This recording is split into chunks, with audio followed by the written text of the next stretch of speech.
Hello everyone, कैसे हैं आप सभी लोग। उम्मीद है कि आप बहुत बहुत अच्छे होंगे। आइए प्यारे दोस्तों, आइए हमारे आज के सेशन की करें शुरुआत। तो 8 अक्टूबर 2023 के हरियाणा करंट अफेयर इस वीडियो में हम जानने वाले हैं। मेरे प्यारे दोस्तों, आज हम लोग कौन सा डे सेलिब्रेट करते हैं? आज ही के दिन हम लोग एयर फोर्स डे सेलिब्रेट करते हैं।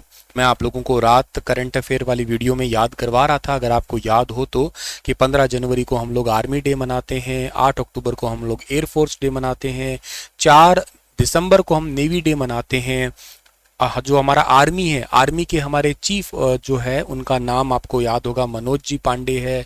हमारे नेवी के सॉरी एयर फोर्स के जो है ना, वी आर चौधरी है। नेवी के कौन है? नेवी के आर हरि कुमार है। और सीडीएस कौन है? सीडीएस हैं अनिल चौहान, जो दूसरे नंबर के सीडीएस है हमारे भारत में वर्तमान में।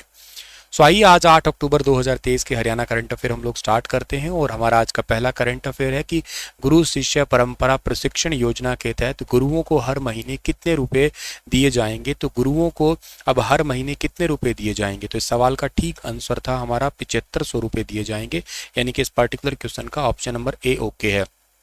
अच्छा, आप सभी बच्चों के लिए, बहुत सारे बच्चे कह रहे थे सर अब पेपर पास में आ गया कि बैच प्राइस कम हो, थोड़ा सा महंगा लग रहा है, अब पेपर पास में आ गया। तो आपके लिए केवल 150 रुपये का ग्रुप डी का 4000 एमसीक्यू वाला बैच है। और इसमें मैं बता देता हूँ, हरियाणा के 22 के 22 डिस्ट्रिक्ट जो है ना, उनकी थ्योरी भी है। हरियाणा के 22 के मतलब ये बड़ा इंपॉर्टेंट पार्ट है, क्योंकि आपको पता है हरियाणा जीके का वेटेज बहुत ज़्यादा है इस करके। तो 22 के 22 जिलों का थ्योरी है, थ्योरी प्लस एमसीक्यू है, करंट अफेयर्स भी है हर एक जिले के। और जो पढ़ा रहा हूँ उसके सबके मतलब आपके ये सारे करंट अफेयर्स के पीडीएफ वगैरह भी है, जनवरी से लेके और आपके सितंबर महीने तक के सारे करंट अफेयर्स के पीडीएफ वगैरह भी इसमें आपको अपडेटेड मिल जाएंगे। और बाकी तो चीज़ें इसमें जो है पुराने वाला 4000 एमसीक्यू वाली बैचेस के जो डेटा है ना, वो भी आपको इसमें अवेल हो जाएगा।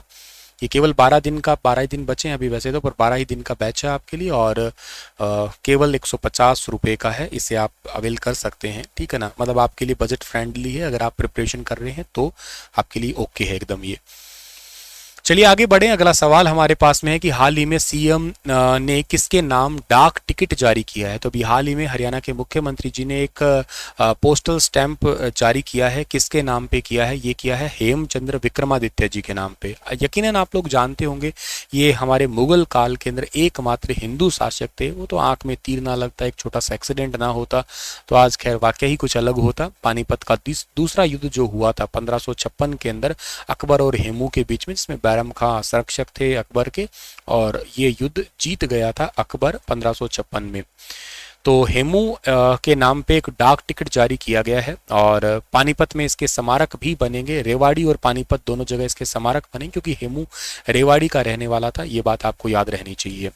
और संत महापुरुष समान विचार प्रसार योजना के तहत दोनों जिलों के अंदर 4 से 5 एकड़ भूमि के अंदर ये स्मारक बनाए जाएंगे। हेमचंद्र विक्रमादित्य की शौर्य गाथा आने वाली पीढ़ियों को प्रेरणा देने का काम करेगी, इसीलिए ऐसा किया जाएगा ये।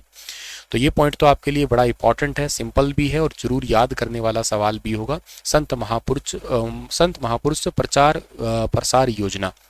अच्छा, एक बात याद रखना, पानीपत से मुझे याद आ रही है कि हरियाणा के अंदर एक कायाकल्प योजना है, उसमें कौन सा जिले का सिविल हॉस्पिटल है उसने पहला स्थान लिया था।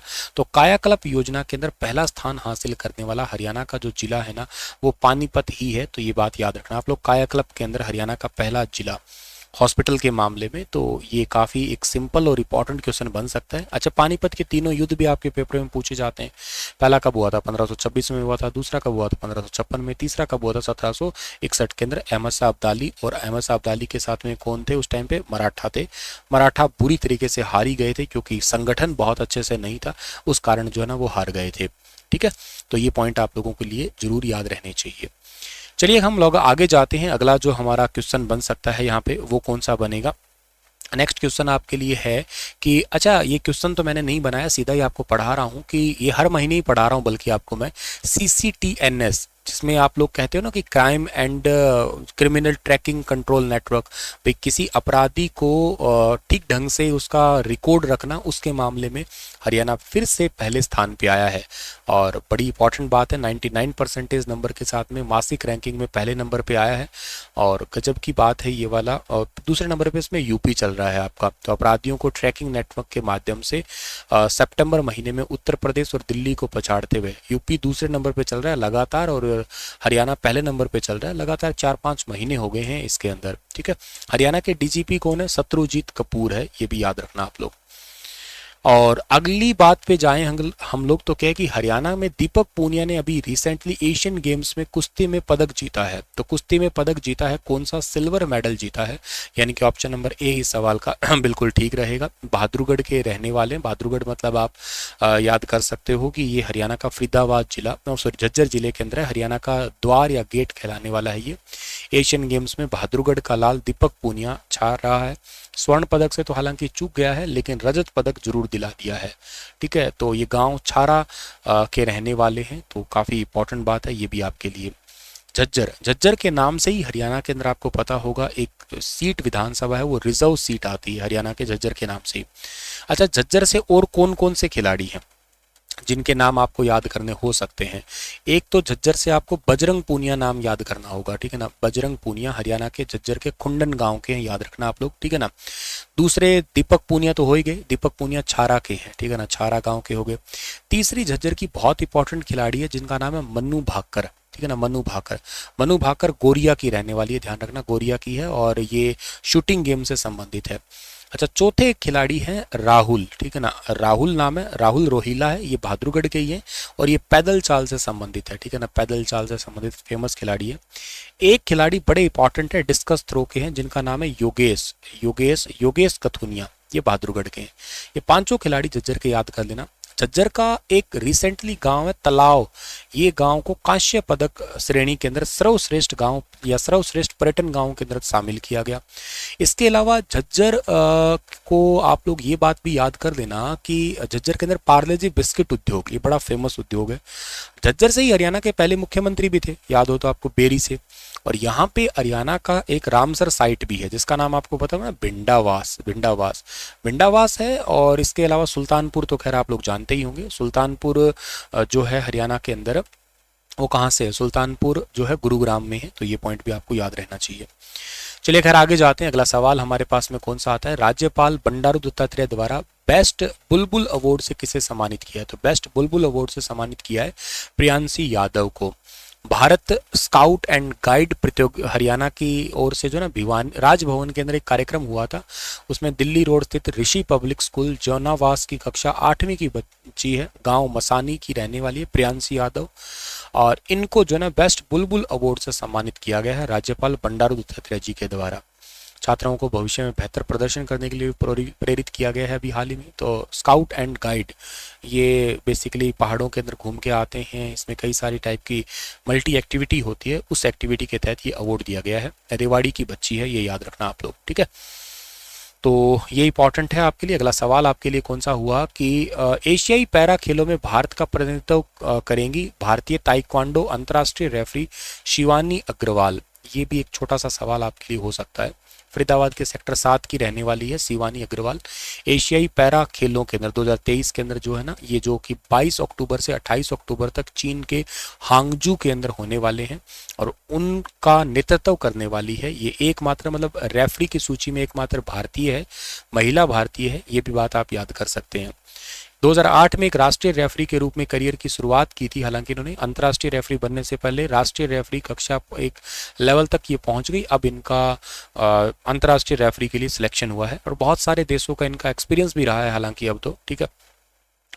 चलिए आगे बढ़ते हैं हम लोग। एशियन पैरालंपिक कमेटी के लिए इनका सिलेक्शन किया गया है अभी हाल ही में, ठीक है। सर्वश्रेष्ठ रेफरी पुरस्कार से भी इनको सम्मानित किया जा चुका है। अमित अग्रवाल जी ने हरियाणा के लिए बताया कि शिवानी को 2015 से विश्व ताइक्वांडो में अंतर्राष्ट्रीय रेफरी सूची के अंदर इनका नाम शामिल किया जा चुका है। 49 बार अंतर्राष्ट्रीय मैच पर रेफरी के रूप में भाग ले चुकी है अभी तक और एशियाई खेल इनके जीवन का 50वां आयोजन होगा ये। तो जरूर याद कर लेना, शिवानी का नाम याद कर लेना आपको, और हरियाणा का फरीदाबाद जिला जो है ना वो आप लोगों को पता रहना चाहिए, फरीदाबाद से संबंधित। अच्छा, फरीदाबाद से एक खिलाड़ी और भी है अगर मुझे जहां तक याद आ रहा है, तो वो है सिंहराज अधाना, ठीक है ना, सिंहराज अधाना जी है, याद रखना आप लोग। ये उचाना फरीदाबाद का एक क्षेत्र है, वहां से शूटिंग गेम से संबंधित है, पैरा ओलंपिक के खिलाड़ी हैं वो भी। अगला सवाल आपका आता है कि हरियाणा में अनुसूचित जाति के कर्मचारियों के लिए प्रमोशन कोटा के स्वीकृत पदों में से कितने % आरक्षित रखा गया है।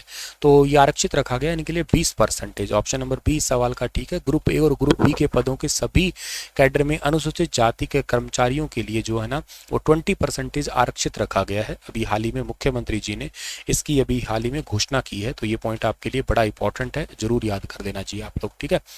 इसका आंसर तो मैंने शिवानी अग्रवाल आपको बता दिया था ना, ठीक है। चलिए आगे बढ़ते हैं, और इतने ही थे आज के करंट अफेयर। तो पर आपके लिए क्वेश्चन छोड़ के जा रहा हूं कि हरियाणा में मॉडल संस्कृति स्कूलों की संख्या 138 था ये, ठीक है ना, इससे बढ़ के कितनी हो गई है, बताना इसके बारे में विस्तार से। कल फिर हाजिर होता हूं लेटेस्ट अपडेट के साथ में, और आप लोग 12 डेज का ग्रुप डी का बैच ले सकते हैं, बड़ा इंपॉर्टेंट होगा आपके लिए। रुपीज़ तो केवल 150 रुपये है आपके लिए। शुक्रिया, Radhe Radhe. Star IQ application पे मिलेगा ये बैच, ठीक है।